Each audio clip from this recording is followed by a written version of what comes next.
Volume 3, Chapter 379, 9th of February, 1946. After the retreat upon Mount Cherith.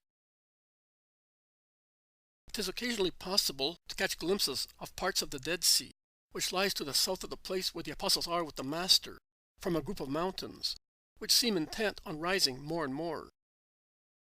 And, I would say, every phase of their effort is marked by a rough chain of rocky hills, with sheer sloping sides, severed by narrow valleys similar to gigantic slashes, and crowned with wild peaks.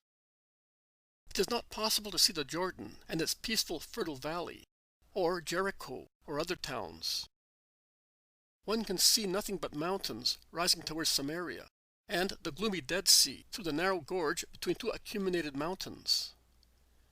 Down in the valley there is a stream flowing from west to east towards the Jordan. There is loud screeching of hawks and croaking of ravens in the bright blue sky. Many birds are chirping among the branches of the wild slopes. The winds whisper as mellow as flutes among the gorges, carrying remote scents and noises, or overwhelming those which are near, according to whether they are light or strong. An odd harness bell is heard now and again from the road, which must be down in the valley. One can also hear the bleating of sheep grazing on the tablelands, and the noise of water dripping from rocks or murmuring in torrents. But the season is good, dry and mild. The mountainsides are covered with bright flowers, standing out against the emerald green of the grass, and bunches of flowers and festoons hang from tree trunks and branches, and the sight of the place is most pleasant. The faces of the 13 men gathered there are very happy, shining with a supernatural happiness. The world has been forgotten. It is remote. Their spirits have recovered from many shocks. They are, once again, in the halo of God, that is, in peace. And peace is visible on their countenances. But the rest is over, and Jesus tells them so. And Peter repeats his prayer of Mount Tabor. Oh, why do we not stop here? It is beautiful to be here with you. Because there is work awaiting us, Simon of Jonah. We cannot be only contemplative. The world is waiting for our teaching. The workers of the Lord cannot stop when there are fields to be sown. Then, since I become a little good only when I live apart, as now, I will never be able to. The world is so great.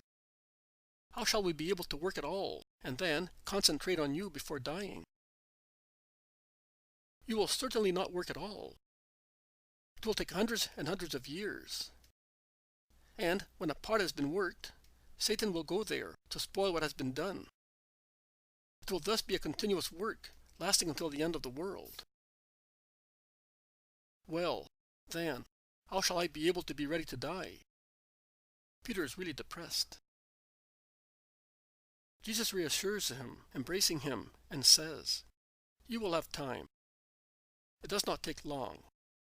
An act of perfect concentration is sufficient to prepare you to appear before God. And you will have all the time you need. In any case, you must realize that by fulfilling the will of God, one is always preparing to die in holiness. If God wants you to be active and you obey, you are preparing better by obeying than you would by retiring among the most solitary rocks to pray and meditate. Are you convinced? Certainly. You say so. So what shall we do? Go along the roads in the valley. Gather together those who are waiting for me, and preach the Lord in faith until I come. Are you remaining alone here? Of course. Be not afraid. You can see that at times evil is of some help to good. Elijah here was fed by crows. We can say that fierce vultures fed us. Do you think that it was a kind of beginning of conversion? No. But charity, although it was urged by the consideration that by treating us generously, they would put us in a situation not to betray them. But we would not have betrayed them, explains Andrew. No, the wretched thieves do not know that.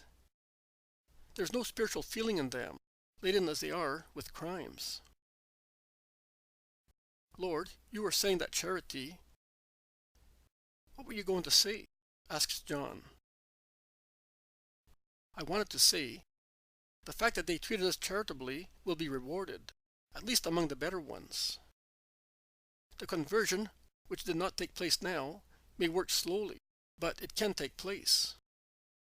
That is why I said to you, do not refuse their offerings.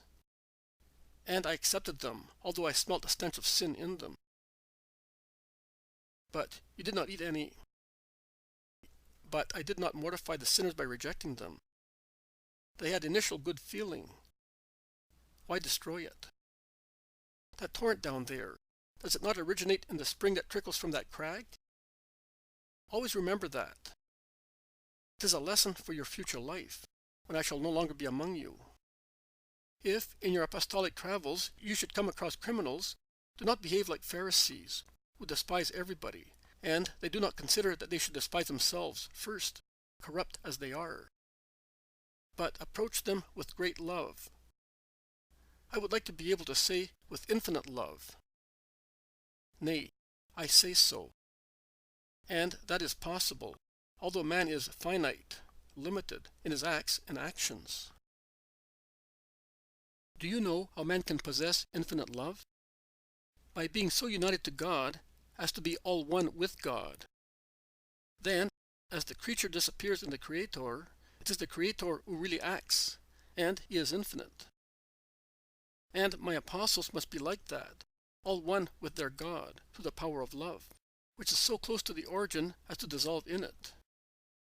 It is not the way in which you speak, but the way in which you love, that will convert hearts. Will you find sinners? Love them. Will you suffer because of disciples who go astray? Try to save them through love. Remember the parable of the lost sheep. Oh, forever and ever, it will be the sweet appeal made to sinners. But it will also be the definite order given to my priests. With every artifice, with every sacrifice, at the cost of losing your own lives in the attempt to save a soul, you must patiently go and look for those who are lost and bring them back to the fold. Love will give you joy. It will say to you, be not afraid. It will give you such a power to expand all over the world, as I did not possess myself. No longer is the love of future just people to be set as a seal on the heart and on the arm, as the Song of Songs says. But it is to be set in the heart. It must be the spur urging souls to all actions. And each action must be superabundance of charity, which is no longer satisfied with loving God or one's neighbor only mentally, but it enters the lists against the enemies of God, to love God and neighbor concretely, also through material deeds, which lead to wider and more perfect actions, aiming at the redemption and sanctification of brothers. Through contemplation, one loves God. Through action, one loves one's neighbor. But the two loves are not separated, because there is one love only. And loving our neighbor, we love God, who orders this love, and gave us our neighbor as a brother. Neither you nor future priests will be able to say that you are my friends, if your charity and theirs is not entirely devoted to the salvation of souls, for whom I became incarnate, and for whom I will suffer. I give you the example of how one must love. But you and those who will come after you must do what I do. The new time has come, the time of love. I have come to cast this fire into hearts, and it will grow greater after my passion and ascension, and it will inflame you when the love of the Father and of the Son descends to consecrate you to your ministry. Most divine love, why do you delay in consuming the victim, in opening the eyes and ears, in loosening the tongues and limbs of this flock of mine, so that they may go among wolves and teach that God is charity, and that he who has no charity is a brute and a demon? Oh, come, most sweet and strong Spirit, and inflame the earth, not to destroy it, but to purify it. Inflame hearts. Make other Christs of them, like me, that is, anointed by love, active for love, holy and sanctifying through love. Blessed are those who love, because they will be loved, and their souls will never stop singing to God, together with the angels, until they will sing the eternal glory in the light of heaven. So be it for you, my friends. Now go and do with love what I told you.